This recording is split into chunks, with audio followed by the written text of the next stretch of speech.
Infos, les contacts, tout ça c'est des mails qui servent pas à grand chose. Donc vraiment nettoyer à fond sa base de données.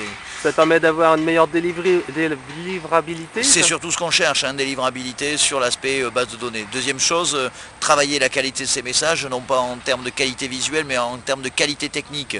Passer ces messages dans les vérificateurs de normés, hein, de type W3C, vérifier que les messages passent correctement les filtres anti-spam. Il existe même des outils gratuits sur internet permettant de vérifier les scores spam qu'on peut faire.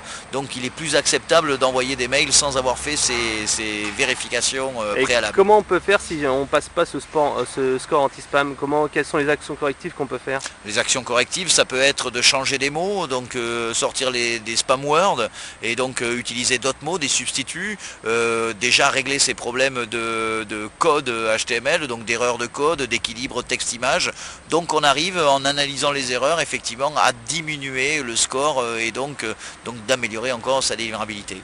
Est-ce que la taille et le poids de l'email c'est aussi important ou c'est quelque chose de plutôt mineur? La taille et le poids, on sait que de toute façon c'est à peu près la même chose. Un document HTML qui n'embarque pas les images est toujours un document de faible taille. Bien sûr à proscrire tout ce qui pourrait être fichier attaché ou autre. Mais ça j'espère qu'on ne fait plus cette erreur là. Donc effectivement c'est surtout la qualité encore intrinsèque du code qui est importante. D'accord. Et comment on fait pour que les gens cliquent plus et qu'il y ait un meilleur taux de retour dans un emailing? Est-ce qu'il y a des petits secrets, des astuces de pro?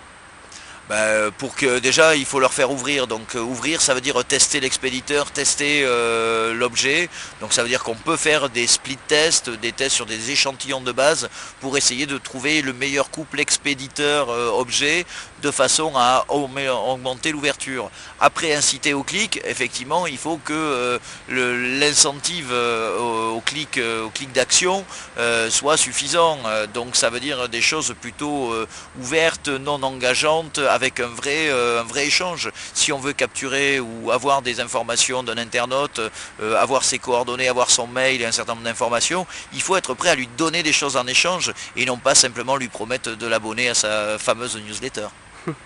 Et quel conseil tu donnerais ou pourquoi une personne qui a Outlook actuellement et qui envoie ses emails par Outlook devrait passer par une solution comme Doolist par exemple? Quels sont les avantages? De toute façon, il devient très compliqué pour l'entreprise de gérer elle-même que ce soit par Outlook ou avec des outils mis sur ses propres machines. Première chose, c'est la mesure, c'est-à-dire qu'on ne sait pas mesurer. Hein, on Le sait taux qu'on d'ouverture, envoie, taux de clic? on sait pas mesurer l'impact, tout ça, là, oui, les taux d'ouverture, les taux de clic, on envoie, enfin on croit qu'on envoie. Hein. Deuxième chose, c'est effectivement utiliser des technos pour optimiser la délivrabilité. Ces technos, aujourd'hui, seules les plateformes d'emailing peuvent les proposer. Et le risque, c'est pour l'entreprise de se retrouver blacklistée parce qu'elle a essayé d'envoyer 2 ou 3 000 mails à partir de son Outlook et que son adresse IP a donc été repérée comme malencontreuse. D'accord. Donc Donc c'est des... l'externalisation est une question importante pour l'entreprise, surtout pour sauver son mail corporate et faire en sorte que ses IP restent propres. D'accord, merci pour toutes ces informations. Merci, à bientôt.